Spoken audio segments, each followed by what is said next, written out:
Halo, selamat siang. Sekarang hari Rabu, kebetulan lagi hujan juga di sini. Rencananya sih saya mau pergi ke Tangerang ya, Tangerang Kota, tepatnya daerah dekat Sungai Cisadane. Di sana rencananya saya mau ketemu dengan salah satu pelukis tradisional jalan. Jadi kita lihat saya ada pesan lukisan juga di sana. Rencana diambil hari ini dan nanti kita sambil ngobrol-ngobrol sama beliau. Siapa tahu bisa menginspirasi dan bawa ilmu, bawa pengalaman yang baik juga buat kita semua. Oke, sehat-sehat di rumah buat teman-teman ya. Tetap pakai prokes, pakai masker kemanapun kalian berangkat. Dan nanti kita lanjut setelah kita nyampe tempat ya. Thank you ya.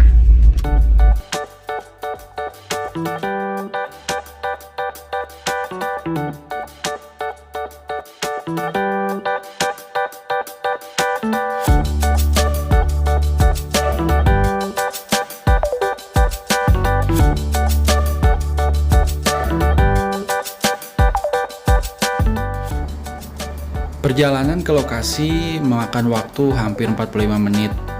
Jadi kalau teman-teman ada yang ke arah kota Tangerang, teman-teman bisa langsung menuju ke daerah Sungai Cisadane. Pinggiran sungai itu ada beberapa kios yang memang tempat berjualan dan salah satunya adalah kios lukis karikatur ini.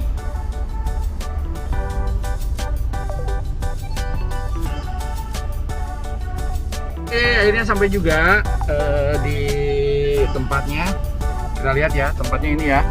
Nah, bikin karikatur ini di tepian Sungai Cisadane. Dari Tangerang Kota masuk ke dalam. Patokannya ada ini nih, kayaknya kafe juga. Gitu. Oke, jadi kita datang aja dulu karena saya juga belum ngomong mau ngobrol-ngobrol. Tapi ya kita langsung ke lokasi, kita tembak langsung aja ya. Oke, kita saksikan ngobrol-ngobrol saya selanjutnya di konten Bincang Akal Sehat. Thank you. Selamat siang.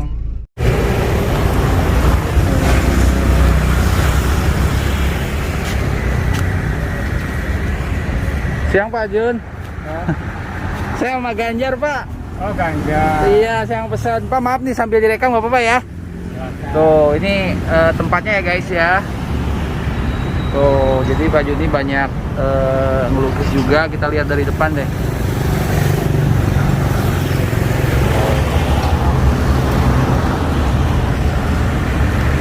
Oke ya, bagus. Dan kebetulan saya juga udah pesen ya Pak ya. Udah jadi ya Pak ya? Kita lihat ya hasilnya ya.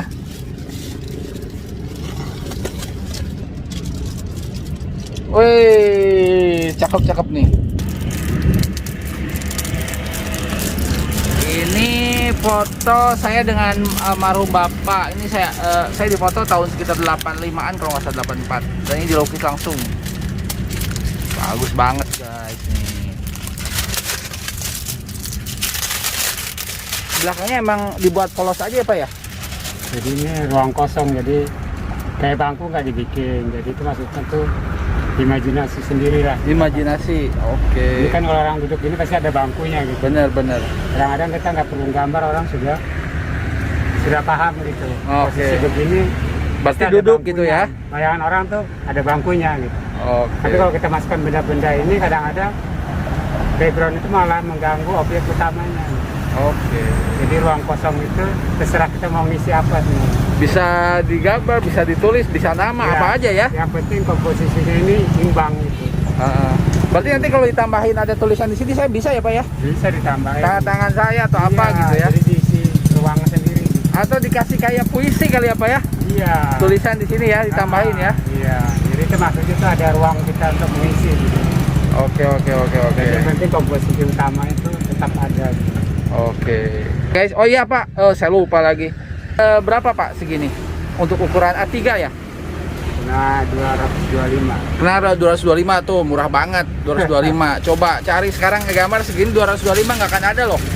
Terus ukuran yang ini Pak, sorry, yang kecil ini? 165. Oh ini 165 ya? Iya. Nah ini 165 nih. Separuhnya ini. Separohnya. Berarti yang paling besar ukuran berapa Pak? A2 ini. Oh yang depan ini? Ya, ini ada di gambar. Oke. Kalau segini berapa Pak?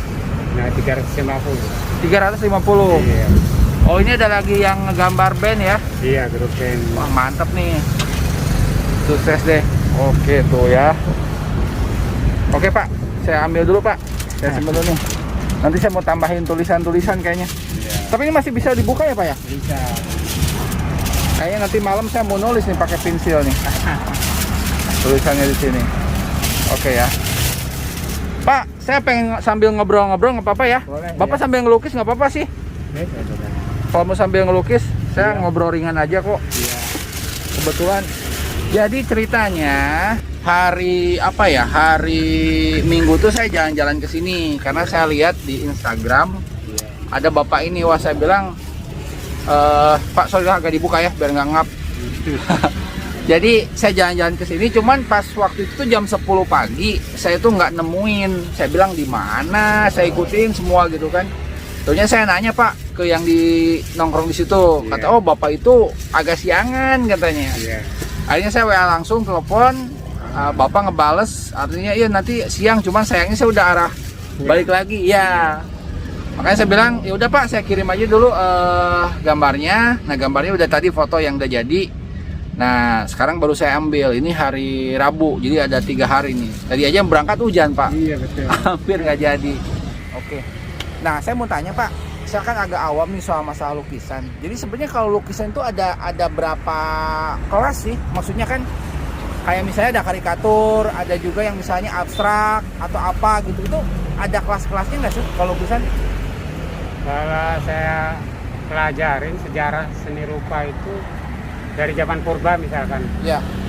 orang itu dari indera indera rasa itu sudah keluar gitu.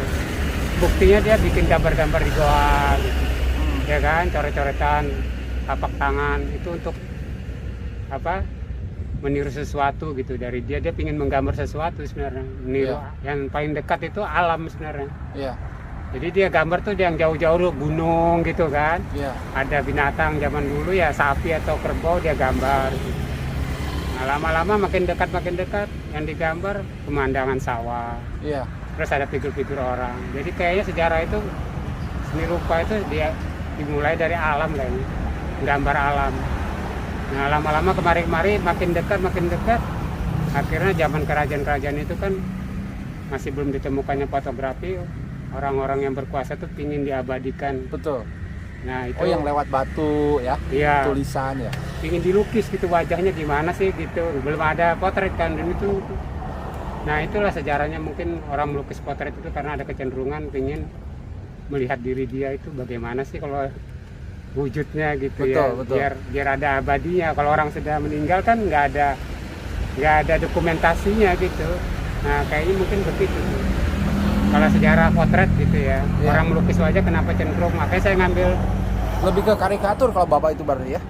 lukis wajah. Lukis wajah ya? Lukis wajah. Soalnya kan maaf Pak, saya perhatiin tuh ada orang yang ngelukis abstrak, Iya. ada juga yang lukisnya itu ya memang kayak pemandangan Iya. gitu kan. Berarti memang ada kelas-kelasnya ya Pak? Ya itu tadi ada yang kecenderungannya ke natural alam gitu. Ada yang realis tuh artinya benda-benda yang ada gitu, yang Iya. nyata gitu. Hmm. Nah ada yang nggak nyata, yaitu abstrak. Iya. Jadi abstraksi dia mewujudkan sesuatu yang nggak ada, tapi ada gitu. Oke. Abstrak itu kan sebenarnya nggak ada, Iya. tapi karena dilukis jadi ada. Jadi ada. Iya, jadi nggak pernah dibayangin, tapi keluar dari otak, tangan, prok, gitu. Seperti pelukis ada yang harus begini, harus gitu. Iya.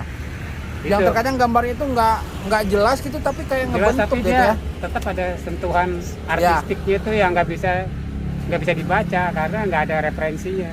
Iya. Referensinya itu diri dia sendiri. Kalau Oke. melukis alam kan natural, ada Udah pemandangan jelas ya. terjun di lokasi mana, ngarai si Anok, lukisannya kayak gini. Gitu. Iya. Nanti pelukis yang lain datang lagi, melukis lagi itu. Iya. Objeknya ada, tapi berubah-berubah emang. Hmm. Karena mungkin sudah gundul atau akhirnya lebih kering. Oke. Jadi Terus Pak, Bapak ini pakai medianya apa aja nih? Berarti kan ini cuman karton ya, iya pensil. putih, kemudian iya. pensil. Hmm. Nah, Konte gitu ya. konte. Konte. Ini pensilnya guys. Iya. Nah,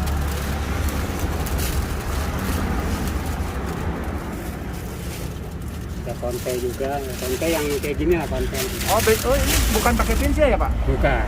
Oh ya ternyata ini bukan pakai pensil ya. Iya. Terus nggak pernah pakai warna Pak? Warna watercolor. Watercolor. Bapak suka pakai juga tapi? Iya, watercolor. Cuma nggak ada di sini, saya pinginnya emang maunya hitam putih, hitam putih. Oh lebih ini ya? Iya, lebih. Natural ya? Iya. Oke. Terus Pak, berarti Bapak melukis belajar pertama dari seneng, kemudian suka ngasih ke teman dan segala macem. Terus mulai kapan nih Bapak mulai, dalam artian mulai komersil nih, dalam artian jadi jasa melukis gitu? Dulu kerjanya kan karena seni itu, kalau kerja resmi kayaknya nggak gimana gitu ya. Iya. Jadi kerjanya bebas, serabutan, pokoknya masih ada hubungannya dengan seni. Misalkan dulu kita ikut artistik film, Iya. di artistik, membantu-bantu kalau orang lagi buat syuting untuk produk iklan apa gitu, misalkan sabun, sampo apa kan perlu itu diiklankan gitu. Nah itu perlu tenaga artistik, kita Iya. ikut ngebantu di situ. Pertamanya di situ. Pertama di situ komersil. Tahun berapa tuh Pak? Sekitar tahun 2000-an. Tahun 2000-an ya? Iya. Jadi udah mulai komersil, menjual jasa gitu Iya, ya? biasa. Oke. Jadi tukang gambar juga, kalau di film itu tukang gambar. Namanya drawing artist ya, tukang gambar. Oh Bapak pernah aktif juga Pak di situ? Iya, drawing artist. Jadi ada cerita digambarkan gitu. Oke. Terakhir 2016 itu. 2016. 2016. Iya, Nah iya. setelah itu udah nggak ikut-ikut ke syuting lagi, barulah buka ini dari 2016 itu. Berarti buka ini dari 2016. Iya. Oh. Dan memang lokasinya di sini dari awal. Lokasi pertama di sana, di pinggir kali juga, di Robinson. Wah. Nah terus lama-lama ingin pindah lokasi lah gitu ya. Di sini Iya. lah paling lama di sini. Paling lama di sini. Iya, di sana Bapak paling dari rumah jauh? setengah jam lah. Oh, setengah jam. Iya. Tapi di sini nggak pernah ada satpol gitu Pak atau apa Pak? Ya, pertama-tama sih ada. Pertama-tama ada ya? Iya, belum ada bangunan ini, masih nempel di ini, digantungin di pagar. Oh, Belum ada tenda-tenda gitu. tadinya nggak boleh gitu di sini awalnya. Iya, tapi karena mungkin dia lihat mungkin nggak mengganggu juga kali, nggak apa. Coba saya beranikan diri untuk bangun ini dikit-dikit, nyata nggak juga ditegur gitu. Ya udah. Oke. Jadi saya bisa tenang kalau ada hujan. Tenang atau juga apa ya? sih. Iya, itu doang sih. Iyalah. Daripada di sini pakai tempat yang nggak baik. Tapi memang bagusnya kalau memang guys di sini tuh kalau ada bisa jadi kios atau bukan kios ya. Mungkin apa ya? Tempat khusus gitu Pak ya. Iya. Yang memang untuk melukis kayaknya memang lebih bagus. Jadi buat Pemkot nih kalau memang di daerah sini bisa dibuat tempat lebih tertata, mungkin malah bisa jadi kunjungan wisata karena di pinggir ini kan Sungai Cisadane semua nih. Kalau teman, nah ini kan Cisadane semua nih. Jadi kalau misalnya buat tempat yang lebih rapi, lebih bagus, saya kira akan lebih baik lagi. Ini masukan buat Pemkot mungkin ya. Mudah-mudahan didengar nih. Oke Pak, sambil ngelukis aja Pak nggak apa-apa. Terus saya pengen tahu juga Pak. Iya. Zaman dulu dan zaman sekarang kan mungkin maksud saya itu referensi atau belajar melukis ini beda-beda nih Pak. Kalau sekarang kan kasarnya internet udah banyak. Terus alat-alat saya yakin lebih canggih gitu kan. Beda dengan dulu zaman Bapak yang cuman pakai pensil, ngelihat, ngelukis gitu. Jadi intinya tuh bakat dulu tuh kayaknya lebih alami. Nah, kalau sekarang Bapak ngelihat pelukis-pelukis yang ada sekarang nih, anggap yang mungkin junior Bapak lah. Bapak ngeliat sendiri secara kemampuan gimana sih mereka Pak? Luar biasa. Luar biasa? Iya. Karena dia bisa menggabungkan teknologi sama seni gitu. Menggabungkan teknologi sama seni. Iya. Kalau dulu kan istilahnya kita yang manual, makan waktu lama kayak gini-gini nih. Iya. Kalau sekarang orang lebih seru gimana cara teknologi itu, saya juga nggak bisa ngikutin, tapi itu anak-anak muda bisa menghasilkan karya gede-gede luar biasa karena kemajuan teknologi Teknologi, tapi dimanfaatkan untuk seni. Dulu ada pelukis terkenal dulu, Dede Eri Supriyat. Iya. Dia masih zaman proyektor, melukis pakai proyektor gede-gede. Itu dianggap menyalahin gitu. Padahal enggak. Sebenarnya itu cuma alat bantu aja, tetap terakhir itu sentuhan ini juga, tangan juga ya? Gitu. Nggak apa-apa gitu, kecuali kita lukis langsung. Itu kan nggak ada alat memang. Zaman dulu memang lukis langsung. Keluar rumah bawa-bawa ini. Oh iya, yang bawa-bawa dulu kalau masih inget nih, dulu zaman saya kecil tuh di depan rumah selalu ada yang bawa tuh lukisan yang digendong, panjang-panjang gambar alam apa segala macam. Tapi jujur sekarang saya udah jarang Pak nemuin yang kayak gitu. Karena memang kan potret-potret udah jadi ya. Dilihatin nanti baru dilukis lagi. Oh, itu salah satu cara perkembangan ya teknologi kayak gitu. Tapi kalau secara bakat Pak, Bapak ngelihat anak-anak sekarang bagaimana? Sama aja lah. Sama aja ya? Sama aja, karena emang sudah dari sono. Dari zaman dahulu kala gitu. Emang ada gitu. Semua ada zamannya gitu. Saya nggak tahu nih kalau sekarang masih ada pelajaran menggambar nggak ya? Karena kalau saya itu dulu waktu sekolah dasar, ada kan tuh pelajar setiap hari Jumat jam 3 pelajaran menggambar, itu paling seneng tuh. Ayo ngegambar, dan semua itu ngegambarnya klasik Pak. Pemandangan, tengahnya gunung, atasnya matahari, pinggirnya sawah. Itu adalah gambar klasik yang selalu ada di tiap gambar anak-anak SD gitu. Dulunya gunung, iya. Nah jadi tadi Pak, kembali ke yang tadi, berarti secara bakat anak-anak sekarang lebih ya? Lebih bagus ya? Karena ukuran. Tapi enggak, kalau dilihat zaman klasik lagi lebih gila lagi. Itu lukisan segede apa itu? Kalau dilihat di musim-musim di luar negeri itu kan, sampai 6 meter, 3 meter, nggak ada tenaganya kita zaman sekarang. Berarti lebih hebat zaman dulu. Hebat zaman dulu ya. Renaissance itu luar biasa. Oh ya, Renaissance itu pelukis zamannya Ruben ya. Michelangelo. Oke. Itu kan kanvasnya dinding. Iya. Kanvasnya dinding. Dia langsung lukis ya. Lukis kayak mural kayak, karena sebetulnya mural. Oh iya, mural, lukis dinding. Oh benar. Saya jadi keingetan. Berarti kalau karya mural Pak, grafiti di tembok, itu kan seni lukis juga ya, masuknya ya? Iya. Dengan memanfaatkan bidang tembok, dilukis, berarti itu masuknya seni lukis juga? Iya. Oh. Namanya seni lukis mural, Iya. Iya bener guys. Buat kalian nih yang senang coret-coret di tembok pakai pilok, daripada tidak tersalurkan dengan baik, dengan kalian belajar mural. Dan kalau nggak salah itu ada komunitasnya Pak ya? Ada komunitasnya juga. Jadi campurin warna di tembok tuh, biasanya tembok-tembok yang luas digambar malah jadi lebih bagus daripada teman-teman ngotorin pakai nama geng lah, pakai nama apalah gitu kan, nggak bagus. Iya itu, karena itu orang gambar tembok tuh energinya besar dia, nggak mau ukuran kecil, dia terlalu ini nggak bebas mungkin. Jadi itu salah satu penyalurannya itu bidang gede. Ada pelukis yang begitu. Kalau kecil kayaknya dia nggak ini gitu.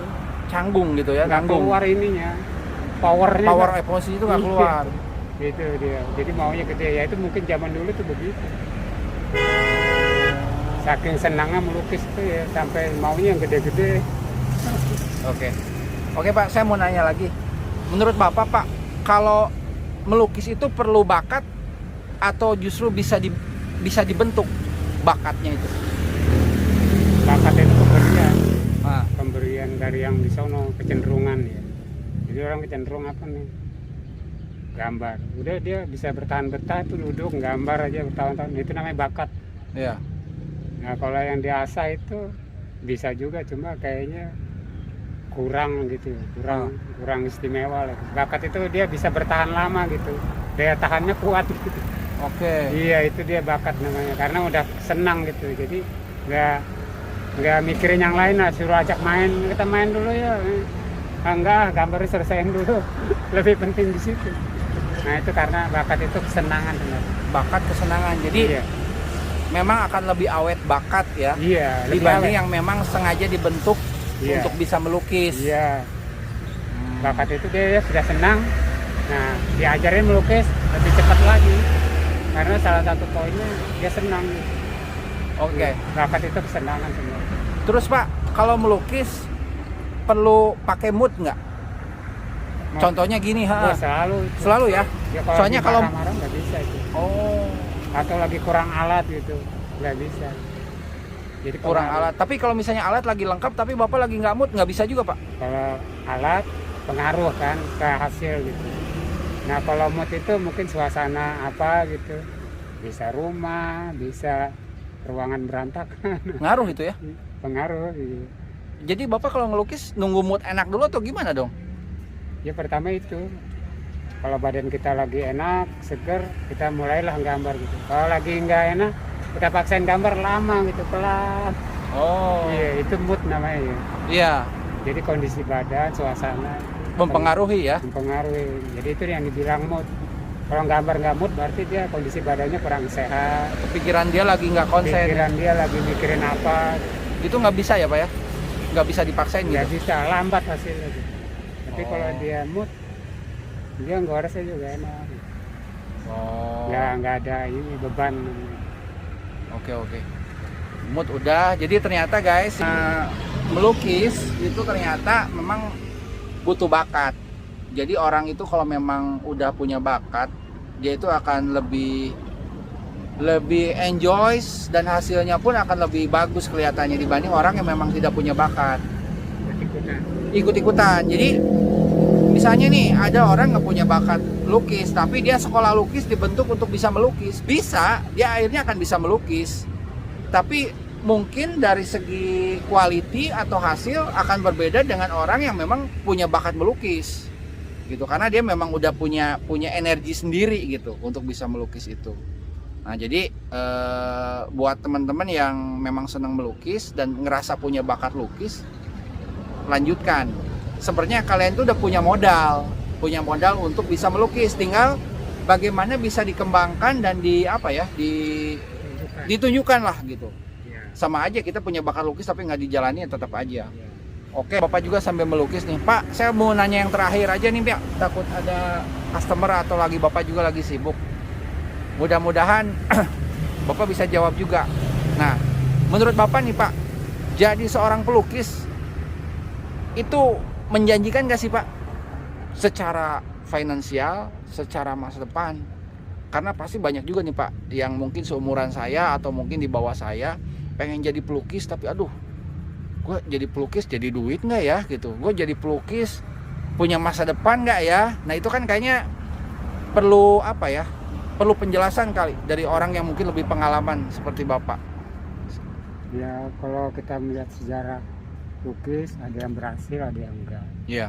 Itu dunia itu pekerjaan apapun ada yang berhasil, ada yang enggak. Gitu. Jadi yang kita pentingkan itu kita bisa mewujudkan cita-cita kita ya, walaupun jadi pelukis, walaupun nggak kaya, tapi tetap jadi pelukis. Iya. Kalau dia nasibnya bagus, ketemu peminatnya yang serius, dan dia punya kesenangan dengan lukisan kita, bisa jadi kaya raya, bisa nggak terukur kekayaannya. Jadi ada yang pelukis. Contoh yang paling terkenal kan Vincent van Gogh, pelukis Belanda.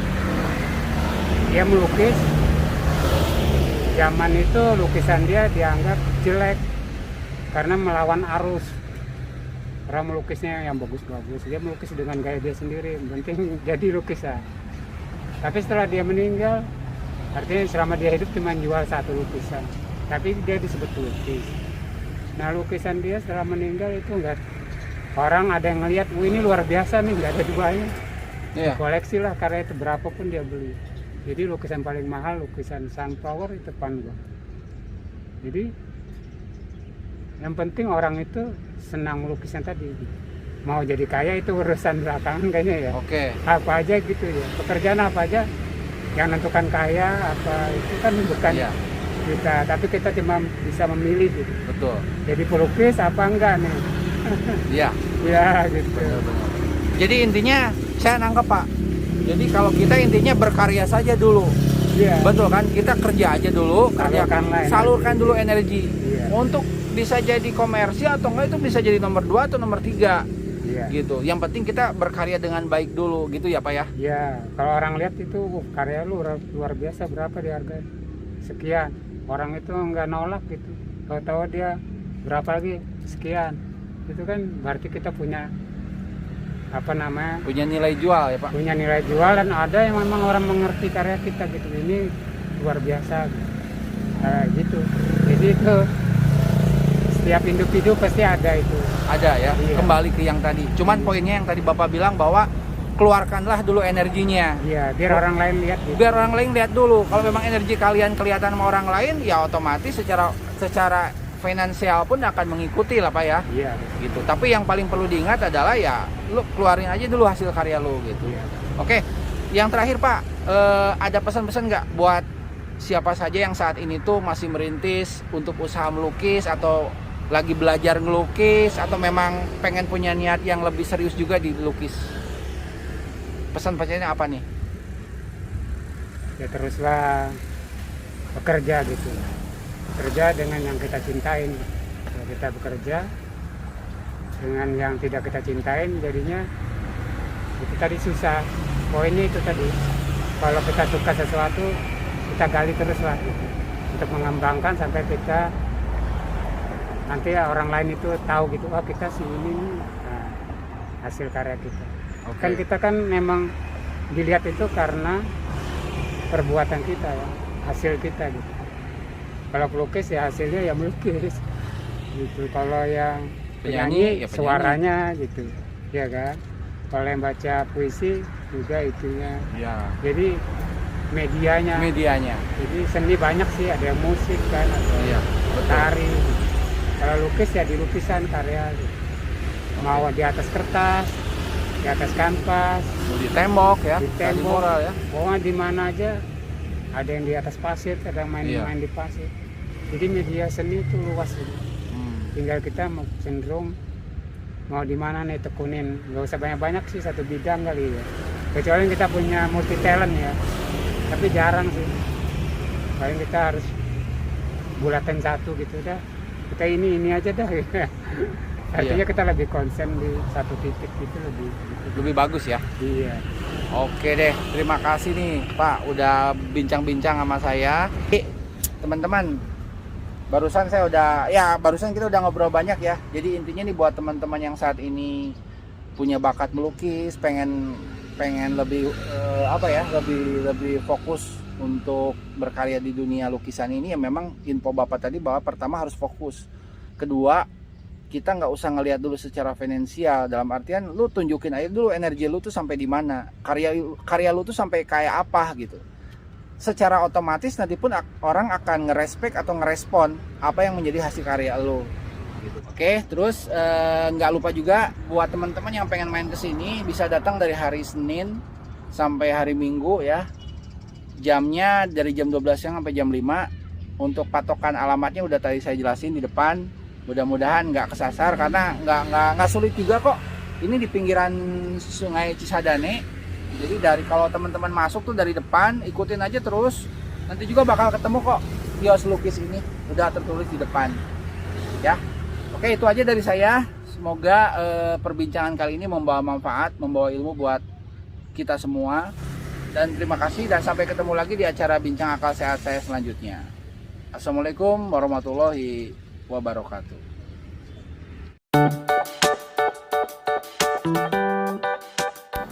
Oke, sekian saja untuk liputan kali ini. Semoga bisa bermanfaat buat kita semua dan tentu saja bisa menjadi spirit buat teman-teman semua.